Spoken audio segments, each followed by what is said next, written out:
अनुष्ठान हमारे परम वंदनीय आदरणीय श्रद्धे धर्म सम्राट कर्म सम्राट परम पूज्य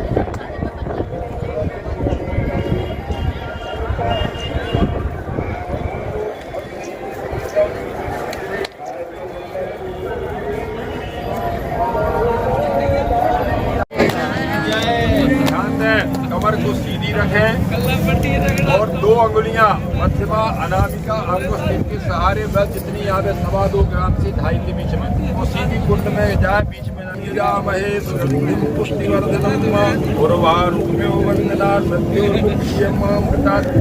ईश्वराय नमः।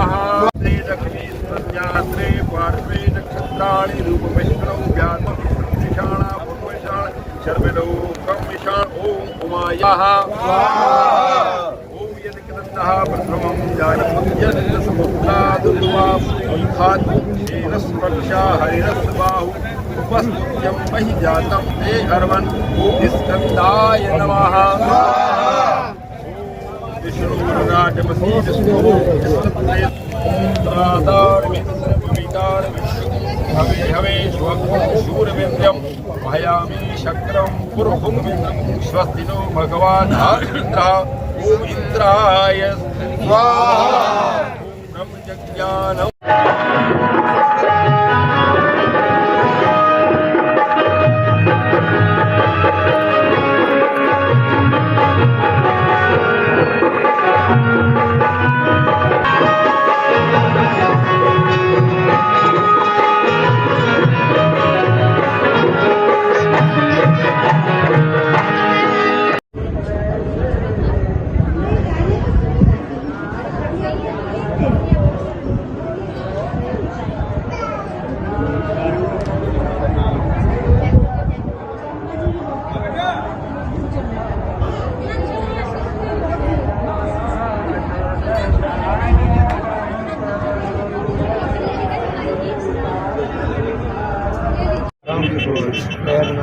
आप देखो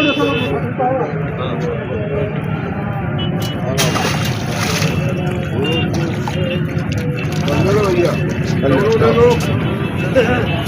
अपना फोटो साफ करना लेकर ठीक है।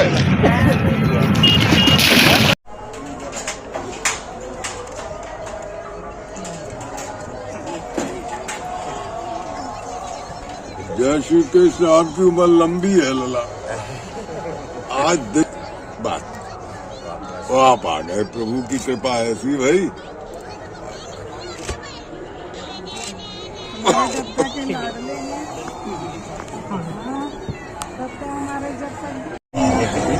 वो जिज्जी का जिज्जी बड़ी अच्छा है।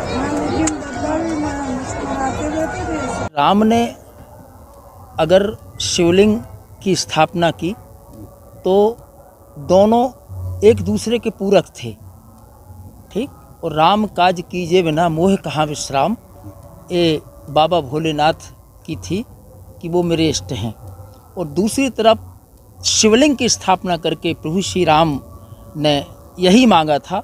और इसीलिए कहा जाता है शास्त्रों में कि धन धन भोलेनाथ तुम्हारे, कौड़ी नहीं खजाने में, वो 3 लोक बस्ती में बसाए, खुद जान बसे वीराने में। तो प्रभु श्री राम ने भी यही मांगा था कि जिस संकल्प को लेकर मैंने और राजभवन से निकलकर जिस संकल्प को लेकर मैंने अपनी यात्रा बाबा पूरी करने की प्रयास किया है, वो आपके सानिध्य में, आपकी कृपा से वो मेरी यात्रा पूरी हो, समाज के लिए और जनहित के लिए और एक धर्म की संस्थापना के रक्षा के लिए जो मैंने कर्तव्य उठाया है उसको पूरा हो।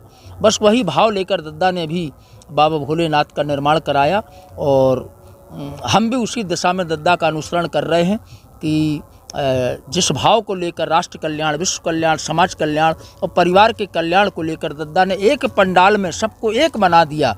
यही प्रयास है कि सब एक रहें और इसी भाव के साथ अपने जीवन को कृतकृत करने का प्रयास करते रहें। बस इसी भाव को लेकर दद्दा के केवल चरण चिन्हों का हम अनुसरण कर रहे हैं। कृपा उनकी है तो ये आयोजन हमेशा चलते रहे। 9 फरवरी को यहाँ एक बहुत बड़ा स्नान पर्व है, मकर जी। संक्रांति, मौनी अमावस्या जी। मौनी अमावस्या महत्वपूर्ण स्नान पर्व है जी। और माघ मास में मौनी अमावस्या का विशेष महत्व है। जी। किस नज़रिए से क्या महत्व को देखते हैं आप? देखिए, महत्व 2 प्रकार से होता है। एक तो लोग आते हैं कि हम गंगा मैया में मौनी अमावस्या को स्नान करके एक पुण्य का लाभ कमा रहे हैं। दूसरी भावना व्यक्ति की ये होती है कि जीवन में सांसारिक जो मैल हमारे तन पे लग चुका है, मन के अंदर बस चुका है, वो एक बार जाएं मौनी अमावस्या में मौन होकर 24 घंटे मौन व्रत करके और गंगा मैया में डुबकी लगा करके अपने अंदर का जो मैल है उसे धो करके और अपने मौन व्रत तोड़ें। ये एक भाव जीवन में होता है। और मौनी अमावस्या का जो महत्व है वो शास्त्रों में बहुत है और ऐसा कहा जाता है, मेरी अपनी मान्यता भी है कि मौनी अमावस्या को समस्त 33 करोड़ देवता जो हैं वो प्रयागराज में आकर बस जाते हैं और आकर के गंगा मैया में डुबकी लगाते हैं और यही मांगते हैं कि इस संसार का जो निर्माण किया है तो इसे आप प्रसन्न रखें, स्वस्थ रखें और आप तो समस्त मैलों को साफ करती हैं। तो हम देवता भी आपको प्रणाम करते हुए मौनी अमावस्या में आपके पावन जल में अपने आप को समर्पित कर रहे हैं। इतनी जो दूर दूर की जो भीड़ है जी। वो सरों पे भारी भारी गट्ठर लेके जी। दूर दूर से चलते चले आते जी। एक मैग्नेटिक पावर जी। होता है कि मौनी अमावस्या के दिन लोग खींचे हुए चले जाते हैं। जी। करोड़ों लोग स्नान करते हैं और लोग करके चले जाते हैं। किस तरीके का पावर आप देखते हैं? देखिए, क्या है, पावर और श्रद्धा दोनों में फ़र्क होता है। एक व्यक्ति का पावर खींच के लाता है कि मेला की खूबसूरती जो है, मेला का अपना जो एक कहना चाहिए जलजला अपन कहते हैं जिसे, चलो वो देखते चलते हैं। और दूसरी होती है श्रद्धा। श्रद्धा व्यक्ति को खींच के लाती है कि चलो प्रयागराज में ऐसे ऐसे संत मिलेंगे जिनका दर्शन प्रयाग में माघ मेला के बाद संभवतः दुर्लभ है कि कहीं मिले भी नहीं। तो उनके दर्शनों का भाव भी यहाँ पर लाता है प्रयागराज में कि हम चलें, संतों का दर्शन करें, गंगा मैया में स्नान करें और अपने जीवन को धन्य बनाएं।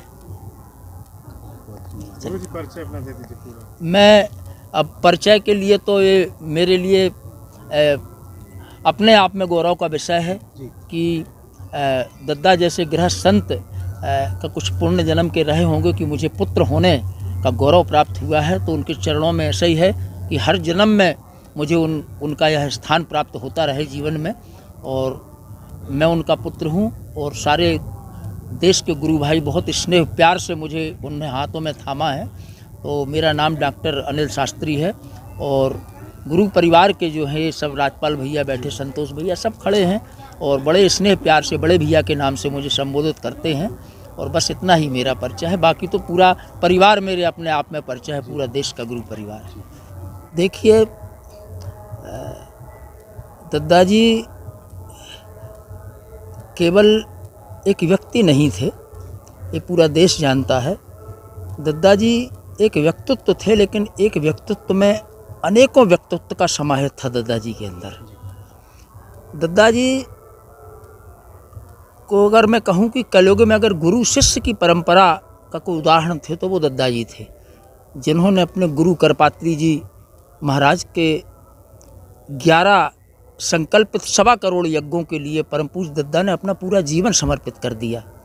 और मैं समझता हूँ कि आज के कलयुग में प्रयागराज में दद्दा के ऊपर गंगा मैया की ऐसी कृपा बरसी कि सृष्टि में अगर हम देखें, शास्त्रों में देखें, तो मुझे नहीं लगता कि कहीं सम्राट चक्रवर्ती दशरथ जी को छोड़कर कहीं कोई ऐसा संत है जिसने केवल राष्ट्र कल्याण, विश्व कल्याण और समाज के कल्याण के लिए 136 1.25 करोड़ पार्थिव शिवलिंगों का महायज्ञ का निर्माण कराया हो। सिर्फ दद्दा जी थे। और प्रयागराज का जहाँ तक प्रश्न है कि गंगा, यमुना, सरस्वती, और मैं एक और जोड़ना चाहूँगा चैनल के माध्यम से कि नर्मदा जी, नर्मदेश्वर जो है, गंगा जी में स्नान का महत्व होता है, यमुना जी में आचमन का महत्व होता है, सरस्वती जी में आत्मचिंतन का महत्व होता है, और नर्मदा जी को मात्र दर्शन का महत्व होता है। ऐसी पावन भूमि जहाँ 3 मातेश्वरियों का मिलन है, ऐसी प्रात भूमि पर दद्दा ने जो शुरुआत की थी शिवलिंग निर्माण की, और आज भी शिवलिंग निर्माण दद्दा के ब्रह्मलीन होने के बाद प्रयागराज के हमारे जो गुरु परिवार हैं उनने एक हिम्मत बांधी और पुनः ये कार्यक्रम हुआ। और आज हम शायद दद्दा जी के ब्रह्मलीन होने के 4थे वर्ष में यहाँ निरंतर ये आयोजन कर रहे हैं। और दद्दा जी की जहाँ तक आपने पूछा कि जो आभा मंडल है इस पंडाल के अंदर, तो आभा मंडल तो हम लोगों का नहीं है, आभा मंडल तो दद्दा का चमक रहा है, उनके नाम का आभा मंडल चमक रहा है।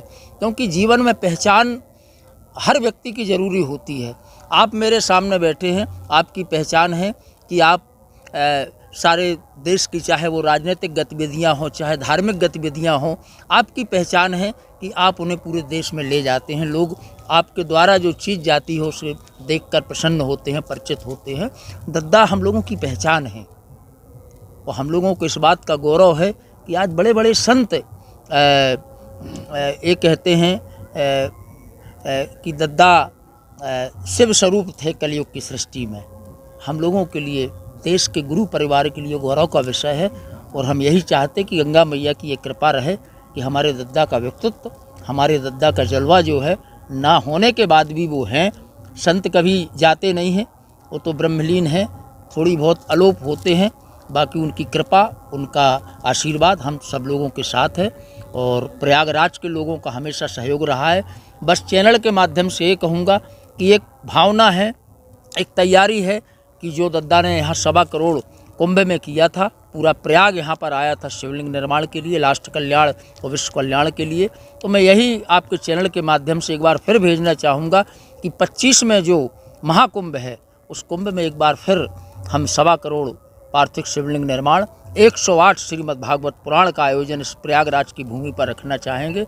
तो प्रयागराज के लोगों की कृपा, गंगा मैया की कृपा हम पर, लोगों पर बनी रहे। तो आयोजन ऐसे ही दद्दा के होते रहेंगे और आपके सहयोग से घर घर तक ये धर्म ध्वजा का जो वातावरण पहुंचता है, इसके लिए मैं व्यक्तिगत रूप से आपके चैनल को बहुत बहुत धन्यवाद देना चाहूँगा। जय श्री कृष्ण। पावर कौन सी है वो तो पता नहीं, लेकिन परम पूजनीय दद्दा जी श्री पंडित देव प्रभाकर जी शास्त्री जी, मुझे पहली बार सौभाग्य मिला था 2002 में इस पावन पवित्र भूमि पर जो है वो माघ मेले में आने का मौका मिला। फिर अर्ध कुंभ, कुंभ और बीच में लगातार एक आध बार जब इधर अगर कभी नहीं हुए तो अलग बात है, अदरवाइज कोशिश क्या कि मतलब सौभाग्यशाली रहा हूँ कि लगभग हर साल मुझे इस पावन पवित्र भूमि के